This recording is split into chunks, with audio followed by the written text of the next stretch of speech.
Thor. रग्नारॉक में Thor को बार बार एक डरावना सपना आता है। असगार्ड आग में जल रहा है और रग्नारॉक शुरू होने वाला है। वो सुरटर नाम के आग के दानव को हराकर उसका ताज चुरा लेता है, लेकिन असली खतरा अब भी बाकी था। असगार्ड लौटकर थोर को पता चलता है कि लोकी ओडिन बनकर राज कर रहा था। दोनों अर्थ पर असली ओडिन को ढूंढते हैं, जहां ओडिन उन्हें बताता है कि उसकी मौत के बाद उसकी पहली बेटी हेला वापस आ जाएगी, मौत की देवी। ओडिन के जाते ही हेला आ जाती है और आते ही थॉर का सबसे शक्तिशाली हथौड़ा म्योल्निर एक हाथ से तोड़ देती है। थॉर और लोकी बाइफ्रॉस्ट से भागने की कोशिश करते हैं, लेकिन हेला उन्हें स्पेस में फेंक देती है। थॉर एक अजीब प्लैनेट सकार पर गिरता है, जबकि हेला आसगार्ड पर कब्जा कर लेती है। अब आसगार्ड विनाश के किनारे खड़ा था और राग्नारॉक सच में शुरू हो चुका था। थॉर। राग्नारॉक के पार्ट 2 में थोर होश में आता है और खुद को सकार नाम की अजीब दुनिया में पाता है। यहां हर तरफ एलियंस, कबाड़ के जहाज और डेंजरस फाइटर्स थे। वल्किरी नाम की एक वॉरियर उसे पकड़कर ग्रैंड मास्टर के पास ले जाती है, जो इस प्लैनेट का पागल लेकिन ताकतवर रूलर था। ग्रैंड मास्टर थॉर को ग्लैडिएटर बनाकर अरीना फाइट में उतार देता है। थॉर को पता चलता है कि उसका मुकाबला सकार के सबसे डेंजरस चैंपियन से होने वाला है। गेट खुलता है और सामने आता है हल्क। थॉर खुशी से चिल्लाता है, he is a friend from work. लेकिन हल्क अब पूरी तरह बदल चुका था। वो 2 साल से सकार पर चैंपियन बनकर रह रहा था।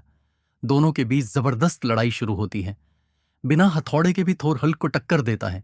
उसकी बिजली वाली ताकत जागने लगती है और वो हल्क पर भारी पड़ने लगता है। लेकिन ग्रैंड मास्टर चीटिंग करके थॉर के शॉक डिवाइस को एक्टिवेट कर देता है, जिससे थॉर हार जाता है। बाद में थॉर हल्क से दोस्ती करने की कोशिश करता है और उसे अर्थ लौटने के लिए मनाता है। इसी बीच उसे पता चलता है कि वैल्किरी कभी एसगार्ड की वॉरियर थी और हेला ने उसकी पूरी सेना मार दी थी। उधर एसगार्ड में हेला लगातार और ज्यादा ताकतवर होती जा रही थी।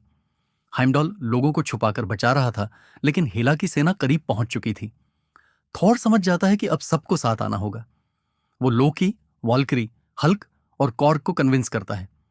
नाताशा रोमनॉफ की रिकॉर्डिंग सुनकर हल्क वापस ब्रूस बैनर बन जाता है, लेकिन उसे डर था कि अगर वो फिर हल्क बना तो शायद कभी वापस इंसान नहीं बन पाएगा। आखिरकार पूरी टीम ग्रैंड मास्टर के जहाज चुराकर साकार से भाग निकलती है। एक्सप्लोशंस और लेजर फाइट्स के बीच वो वर्महोल से असगार्ड की तरफ निकल जाते हैं। अब थॉर बदल चुका था। उसे समझ आ गया था कि असली राजा वो नहीं जो सबसे ताकतवर हो, बल्कि वो है जो अपने लोगों को बचाए। थॉर। रग्नारॉक के पार्ट 3 में थॉर और उसकी टीम आखिरकार असगार्ड पहुंच जाते हैं, लेकिन वहां का हाल देखकर सब हैरान रह जाते हैं। पूरा राज्य हेला की सेना के कब्जे में था। हर तरफ डर और तबाही फैली हुई थी। हाइमडॉल छुपकर असगार्ड के लोगों को बचा रहा था। जैसे ही थॉर आता है, लोगों में उम्मीद वापस जाग जाती है। लेकिन हेला अब पहले से भी ज्यादा ताकतवर बन चुकी थी, क्योंकि उसकी शक्ति खुद असगार्ड से जुड़ी हुई थी। थॉर सीधे हेला से लड़ने जाता है, लेकिन हेला उसे बुरी तरह हरा देती है। लड़ाई के दौरान हेला उसकी एक आंख भी खराब कर देती है। थॉर दर्द में गिर जाता है और उसी समय उसे अपने पिता ओडिन की बात याद आती है।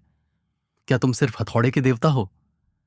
थॉर समझ जाता है कि उसकी असली ताकत म्योल्निर नहीं, वो खुद है।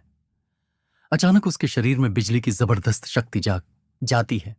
उसकी आंखों में बिजली चमकने लगती है और वो बिना हथौड़े के पूरी हेला की सेना को अकेले खत्म करने लगता है। उधर लोकी, वल्किरी और हल्क लोगों को बचाने की कोशिश कर रहे थे, लेकिन हेला को रोकना लगभग नामुमकिन था। तब थॉर एक खतरनाक फैसला करता है। उसे समझ आता है कि हेला को हराने का सिर्फ एक ही तरीका है, राग्नारॉक को सच में होने देना। थॉर लोकी को कहता है कि वो सर्टर का ताज इटर्नल फ्लेम में डाल दे। लोकी ऐसा करता है और अचानक सर्टर पहले से 1000 गुना बड़ा और ताकतवर बन जाता है। अब असली राग्नारॉक शुरू हो चुका था। पूरा असगार्ड आग में जलने लगता है।